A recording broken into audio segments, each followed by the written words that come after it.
사실 변호사 선임도 재판을 시작하면서 하게 됐는데 300만 원을 24개월 할부하는 정말 힘없는 사람이었습니다. 이런 보안수 사건 폐지가 말이 안 된다라고 생각을 하고 검찰이 존치되어야 되는 거 아닌가. 피해자 중에는 검찰 조력이 절실히 필요한 사람들이 있습니다. 그래서 이게 너무 제외되고 제거되고 이렇게만 논의돼서는 안 되는 사안이라고 생각합니다. 민주당이 복수하는 대상은 검찰이 아닙니다. 장윤기 피해자 이채원이고 돌려차기 피해자 김진주예요. 형사소송법 개정안을 주도한 민주당 김용민 의원의 SNS에 이런 댓글이 달렸습니다.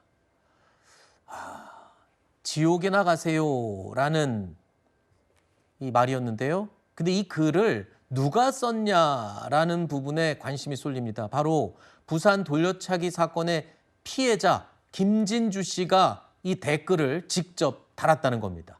그동안 보안수사권의 중요성을 수없이 강조해 왔던 만큼 이 형사소송법 국회 통과에 대해서 이 피해자로서 상당히 분노를 한 모습을 볼 수 있었는데요. 하지만 입법을 주도한 민주당 지도부와 법사위원들은요. 보완책이 충분히 마련됐다라는 입장이죠. 오히려 개정된 형사소송법으로 피해자 보호를 두텁게 할 수 있다라고 주장하고 있습니다. 여기서 제일 중요한 건 그거 아닙니까? 서로 견제해라. 그리고 상호 협력해라. 그리고 중요한 건 피해자의 보호를 두텁게 해라. 범죄자는 끝까지 잡아라. 라고 해서 이렇게 저는 4가지 형태로, 그리고 우리 간사님이 들고 있는 것은 8가지 형태로 저희가 쫙 담아 놓았습니다. 그래서 오늘 다시 한번 국민 여러분 걱정하지 마세요. 국민의힘도 부디 경청하시고 헌법 소원을 정제고 도구로 삼아 검찰 개혁을 뒤집으려는 시도를 즉각 중단하시기 바랍니다. 피해자들이 실제로 직접 나서서 이렇게 반복적으로 부작용을 호소하고 있습니다만 민주당 지도부, 이 법안을 밀어붙인 특히 법사위원과 법사위원장 등은 아니다, 충분히 두텁게 보완책이 마련돼 있다라고 이야기를 하고 있습니다. 하지만 민주당 내에서도 이 우려의 목소리는 계속 나오고 있죠. 이현주 의원은요, 보완 없이 급히 통과된 건 유감이다, 신중했어야 된다, 이렇게 얘기하기도 합니다. 표결 당시 민주당에서 유일하게 반대표를 던졌던 노무현 전 대통령의 사위죠. 곽상원 의원 역시 곧 다가올 국민 고통이 눈에 보인다라고 우려를 표명을 했습니다. 자, 제가 드리고 싶은 질문이 이겁니다.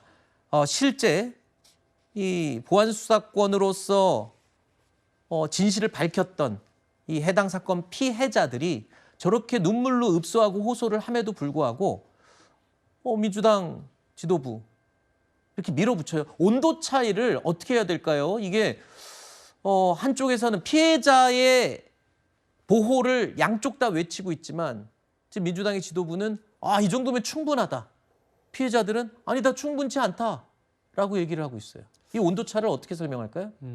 개별 사건에서 피해자 입장에서는 검사의 그런 보안 수사권이 반드시 필요하다고 그런 부분들에 대해서 주장하고 느낄 수는 있습니다. 그런 부분들에 대해서 제가 부정하지는 않고요. 그렇지만 지금 민주당의 그런 형사소송법 개정안 자체를 살펴보게 되면 어찌됐건 중수청의 출범을 통해 가지고 중대 범죄를 전문적으로 수사하는 기관이 출범을 하는 것이고요.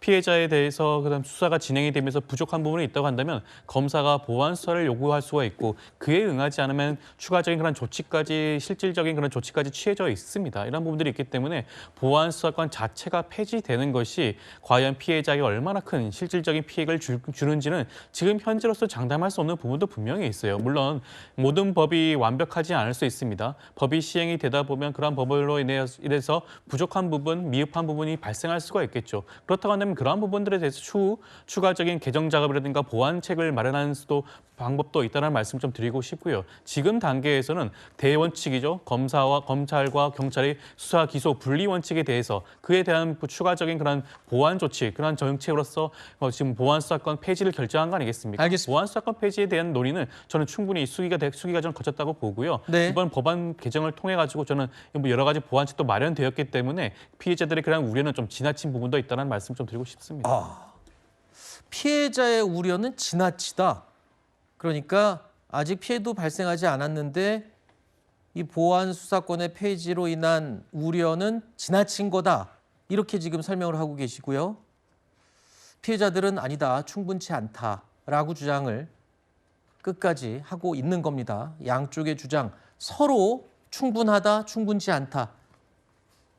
계속 평행선을 달리고 있는 상황에 보안수사권은 완전히 이제 폐지가 되는 절차를 거의 완료됐죠. 자, 보안수사권 폐지에 신중론을 펼쳤던 정성호 법무부 장관이 오늘 오전에 신임 검사 임관식에 참석했습니다. 국회를 통과한 형사소송법과 관련된 입장을 국회에서 통과된 이후 처음으로 밝힌 건데요. 뭐라고 얘기했는지 들어보시죠. 저도 법률 공부한 지가 오래되고 뭐 형사소송법도 과거에 많이 공부를 했었는데 이렇게 빛의 속도로 형사소송법이 빨리 개정된 건 처음일 거예요.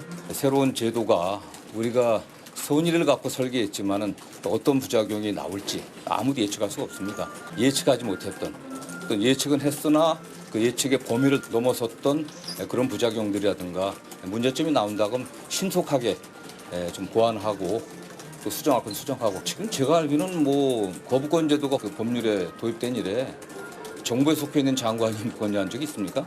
있을 수가 없는 일이고 어쨌든 그 문제는 제가 답변할 문제는 아닌 것 같은데 법무부 장관으로서 거부권 행사를 건의하는 건 적절치 않다고 판단하고 있습니다. 이거 제가 여쭙게요.